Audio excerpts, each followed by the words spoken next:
দলীয় সিদ্ধান্তের বাইরে যদি ভোট দেয় তাহলে তার সদস্যপদ বাতিল হয়ে যাবে। সুতরাং আপনি নিশ্চিত থাকতে পারেন যে দলীয় ভোট সব বিএনপির প্রার্থী পাবে। এখন প্রশ্ন হচ্ছে ভোটের সিস্টেমটা কি?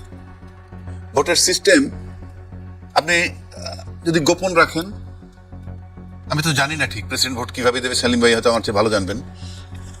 প্রথমবারের মতো দিবেন। হ্যাঁ, যাই হোক, আমি জানি না। সেলিম ভাই আপনি বলেন তো, ভোটটা কি গোপন থাকবে নাকি?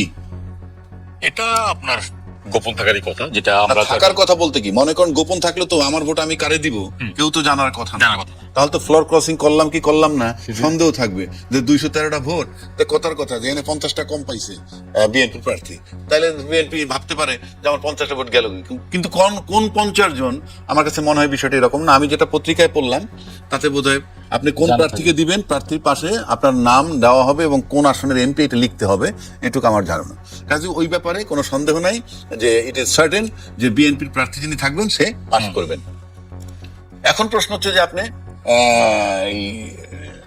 কর্নেল অলিকে যে প্রার্থী বানানো হইলো এরকম একটা অবস্থায়, সেটা কিন্তু একটা প্রশ্ন, একটা কোশ্চেন মার্ক। এটা কোশ্চেন মার্ক যদি আপনি আনেন তাহলে আমার কাছে একটা আলোচনার বিষয় হয়। আপনি ওইভাবে চিন্তা করেন। আমরা এই মুহূর্ত পর্যন্ত জানি যেটুক, আমার মনে হয় বিএনপির তরফ থেকে কাকে দিবে আমরা জানি না, এখনো কিন্তু স্থির হয় নাই। বাট 11 দলীয় যে বিরোধী দল, 11 দলীয় জোট, তারা কিন্তু কর্নেল অলি সাহেবকে অলরেডি ডিক্লারেশন দিচ্ছেন। তার ক্রাইটেরিয়া কি? উনি একজন আর্মি অফিসার ছিলেন এবং উনি একজন বীর বিক্রম এবং উনি একজন মুক্তিযোদ্ধা। আবার যদি আমি ফখরুল ইসলাম আলমগীর দিকে যাই, আমি কারো দোষ দিচ্ছি না বা নিন্দা করছি না। ফখরুল ইসলাম আলমগীর সাহেবের পারিবারিক ব্যাকগ্রাউন্ডে বলা আছে তার ফ্যামিলিতে তার পিতা মুসলিম লীগ করতেন, তিনি মন্ত্রী ছিলেন। তো আমরা তো মুসলিম লীগ করা মানি তখন তাদেরকে রাজাকার ধরা হয় স্বাধীনতার পর থেকে।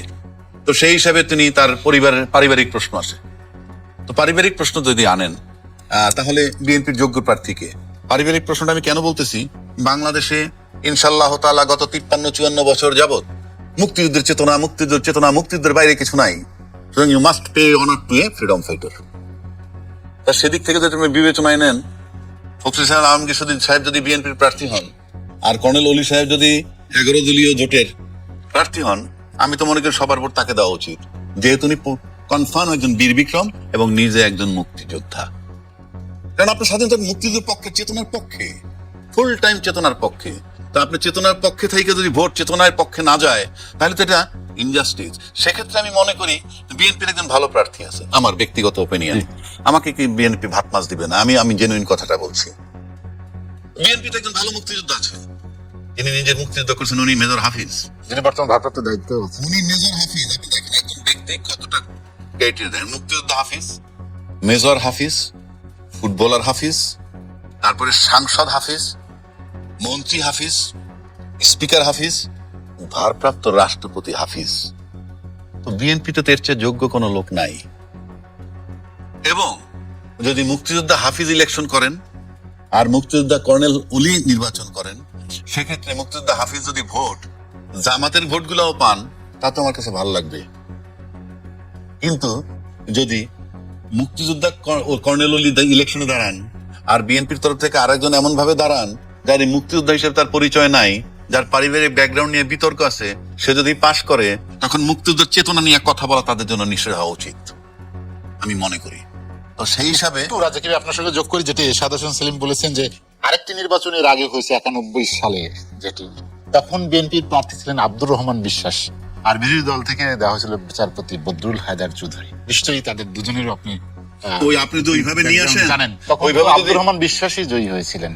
ওই যদি বললাম ওইভাবে যদি বিষয় নিয়ে আসেন, তাহলে একটা কথা বলে দেই, এই মুক্তিযুদ্ধের চেতনাটা একটা রাজনৈতিক ইস্যু। নোবডি, কেউ ফিল করে না। ফিল করলে আপনি মুক্তিযোদ্ধার মেয়েরে রাজাকারের ছেলের সাথে বিয়ে দিচ্ছেন, আবার গল্প করেন। মানুষ, বাংলাদেশের লোকগুলাই জানি কেমন। আপনি যেটা টিকে রাখতে পারেন সেটা বলেন কেন? আপনি মুক্তিযুদ্ধে এত গুরুত্ব দেন, মুক্তির জন্য জীবন দিয়ে দিতেছেন, হাতাহাতি হয় টকশোতে, যাদের বয়স 75-76 তারা হাতাহাতি করে, উত্তেজনা দেখলে নার্ভাস হয়ে যায় দেশ জাতি। তাহলে আপনি মুক্তিযোদ্ধা ভোট পাবে না কেন? এই জন্য আমি বলবো, মুক্তিযোদ্ধার চেতনা বাস্তবায়ন করতে হইলে, মুক্তিযুদ্ধের প্রতি সম্মান দেখাইতে হইলে বিএনপির মধ্যে একমাত্র প্রার্থী এখন এই মুহূর্তে মুক্তিযোদ্ধা হাফিজ। তাহলে কি কর্নেল অলিকে রাষ্ট্রপতি প্রার্থী করে জামাত এবং 11 দল মুক্তিযোদ্ধার প্রতি এখন যদি মনে করেন এখানে ফখরুল ইসলাম আলমগীর সাহেব এমপি থাকেন, প্রেসিডেন্টের পদে থাকেন, আর ওইদিকে যদি কর্নেল অলি সাহেব থাকেন, তাইলে যদি ফখরুল ইসলাম আলমগীর সাহেব পাস করেন আর কর্নেল অলি যদি ফেল করেন, তাহলে জাতি সুচিন্তিত মতামত দিছে মুক্তিযুদ্ধের বিরুদ্ধে।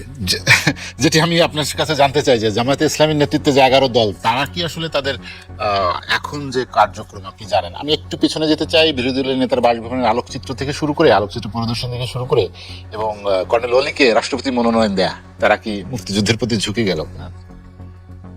ডেফিনেটলি আপনি যখন একটা মুক্তিযুদ্ধের শোনেন, কর্নেল অলি সাহেব জামাতে যোগ দিলে, বাংলাদেশের ক্যারেক্টারটা কেমন জানেন?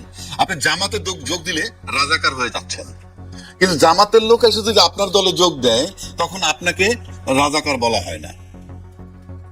মানে ওইখানে গেলে রাজাকার হয়ে যাবেন, এইখানে আসলে আবার ওই রাজাকার পরিশুদ্ধ হয়ে যায় অন্য একটা দলে গেলে। এই যেমন ধরেন আমাদের প্রায়ত হাসিনা, মানে প্রধান, মানে কি বলে, সাবেক প্রধানমন্ত্রী হাসিনা তার মেয়ের যখন বিয়ে দিয়ে দিলেন, আমরা জানি রাজাকারের ছেলের কাছে, ওটা জায়েজ হয়ে গেছে, ওটা নিয়ে কোনো বিতর্ক নাই, ওই 16 বছর কেউ কথা বলে নাই। এবং এই যে আপনার একটা, এগুলো দিয়ে প্রমাণ করা যায়, যে ধাপে ধাপে প্রমাণ করা যায় মুক্তিযুদ্ধের চেতনা না শুধু ক্যাশ করা, শুধু ক্যাশ করা। তাহলে আমি আবারও জোরালো কণ্ঠে বলছি, যদি আজকে যেমন আমার এখানে সাদা হোসেন সেলিম ভাই আছেন, উনি যদি মনে করেন বিএনপিতে এমন একজন লোক প্রার্থী দেয় যিনি মুক্তিযোদ্ধা না ব্যক্তিগত ভাবে, আর অন্য জায়গাতে একজন মুক্তিযোদ্ধা দাঁড়ায়, কোনো শর্ত ছাড়াই তো মুক্তিযোদ্ধার পাশ করা উচিত এবং দলকে বলা উচিত উনি মুক্তিযোদ্ধা, pay honour to a freedom fighter. অন্যথায় এটা প্রমাণিত হবে যে এটা শুধুই কথার কথা। এইটি নিয়ে আসলে আপনি বলছেন যে রাজনৈতিক হাতিয়ার হিসেবে ব্যবহৃত হচ্ছে। অবশ্যই 55 বছর ধরে যেটি হচ্ছে সেটি থেকে তো বেরিয়ে আসার কথা ছিল, বা সেটিই তো 5 আগস্টের একটা আকাঙ্ক্ষা ছিল। আচ্ছা, সেখানে কেন জোর দিচ্ছেন না, বা সেই জায়গাগুলো কেন রাজনৈতিক সেই দলগুলো কথাটা আপনি শুরুতে স্মরণ বলছেন যে করছেন না? টেকসই গণতন্ত্র। টেকসই গণতন্ত্র মানে আমি এক জায়গায় ঘুরতে গেলাম, গিয়ে দেখলাম যে ভাই এখানে তো একটা এই এলাকায় প্রচুর জেলে আছে। আচ্ছা, তো জেলে আছে তো খাল শুকাই যাইতেছে, তো খালটা খনন করতে হবে, পানি প্রচুর আনতে হবে, পয়লা চলে আসলাম। এভাবে রাষ্ট্র ঠিক হয় না। রাষ্ট্র ঠিক হওয়ার জন্য আপনার প্রাতিষ্ঠানিক যে পরিবর্তনটা দরকার। যেমন আপনি ধরেন একজন ব্রিগেডিয়ার জেনারেল চালান সিএমএইচ, জি, হ্যাঁ, ব্রিগেডিয়ার জেনারেল যে সিএমএইচটা চালায় সেটা ঝকঝক চকচক করে কেন? ওই ব্রিগেডিয়ার সাহেব ঢাকা মেডিকেল কলেজ চালাইতে দেন ডাইরেক্টর হিসাবে, আমি লিখে দিতে পারি। ব্রিগেডিয়ার তো দূরের কথা, আর্মি চিফকে চালাইতে দেন, ব্যর্থ হয়ে জানাই ঢাকা মেডিকেলও যিনি চালান উনিও আর্মি। আমি তো সেটাই বলছি, তাহলে সিএমএইচ তো ঝকঝক চকচক করে, কিন্তু ঢাকা মেডিকেল কেন পারে না? কারণ প্রতিষ্ঠানিক যে সিস্টেমটা, এই যে আপনি একটু আগে বললেন যে টেকসই গণতন্ত্র, টেকসই গণতন্ত্রের কতগুলো শর্ত থাকে। নাম্বার 1, নাগরিকের ভোটের অধিকার। নাম্বার 2, নাগরিকের বিচার পাবার অধিকার। নাম্বার 3, নাগরিকের স্বাধীনভাবে কথা বলা এবং চলার অধিকার। এখন আসেন ভোটের অধিকার। ভোট যেটা দেখেন, আপনি আনুষ্ঠানিকভাবে ভোট দেখতেছেন, কিন্তু ভোটের পরে বলা হয় জাহিদুরে পাশ করানো হয়েছে, ও মিস্টার এক্স রে পাশ করানো হয়েছে। এই কথা কিন্তু হয়। এই যে পাশ করানো হয়েছে মানে ভোট হয় নাই, আর পাশ করানো হয়েছে মানে ওই সিটটা বিতর্কিত।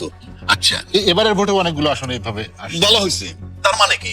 আপনি যে দুইটা আসনের কথা বলছেন, কেউ কেউ বলছেন নাহিদকে পাশ করানো হয়েছে, ডাক্তার শফিকুর রহমানের পাশ করানো হয়েছে, তাই হয়ে থাকে, তাহলে তো দুইটা সিটে নির্বাচন হয় নাই। আপনি জিনিসটা বুঝছেন? এই যে মস্করা করে এসে বইলা ফালায় টকশোতে এসে যে সমস্ত দলের লোকেরা একবারও ভাবে না বললাম কি, তুমি যেটা বললাম মানে দুইটা সিটে নির্বাচন হয় নাই, এটা তো এই দুইটা তো হয়ই নাই, যেহেতু দেওয়া হয়েছে, তাহলে বাকি 298টার অবস্থা কি? কোশ্চেন মার্ক হয়ে যায় না, বিতর্কিত করে যায়, বাহবা নয়, সস্তা বাহবা, পপুলারিটি।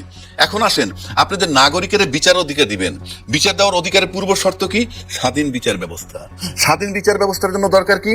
স্বাধীন সচিবালয়, বিচার সচিবালয়। সেটা কি করলেন এই ক্ষমতা এসে সেলিম ভাইরা? বন্ধ করে দিলেন। তারপরে বলা আছে বিচারক নিয়োগ যে অধ্যাদেশ, সেটাকে আইনে রূপান্তর করলেন না। তাহলে আপনি স্বাধীন বিচার কিভাবে দিবেন? এরপরে আসেন নাগরিকের স্বাধীনভাবে চলার অধিকার, বলার অধিকার, সেটার সাথে সম্পর্কিত হলো গুম অধ্যাদেশ। সেটাকে আপনি আজও আইন বানান নাই, পোক্ত করে আনবেন বলছেন, পোক্ত করে আনবো, এই জন্য এটা পাশ করাইলেন না। 5 মাস কিন্তু পার হয়ে গেছে। তার মানে আপনি নাগরিক অধিকার নিশ্চিত করতেছেন না, স্বাধীনভাবে চলার অধিকার নিশ্চিত করতেছেন না, কে চলতে পারে কি পারে না সেটা ইমেটেরিয়াল। বিচার ব্যবস্থা নিশ্চিত করতেছেন না যে বিচার পাবে, সুতরাং আপনি টেকসই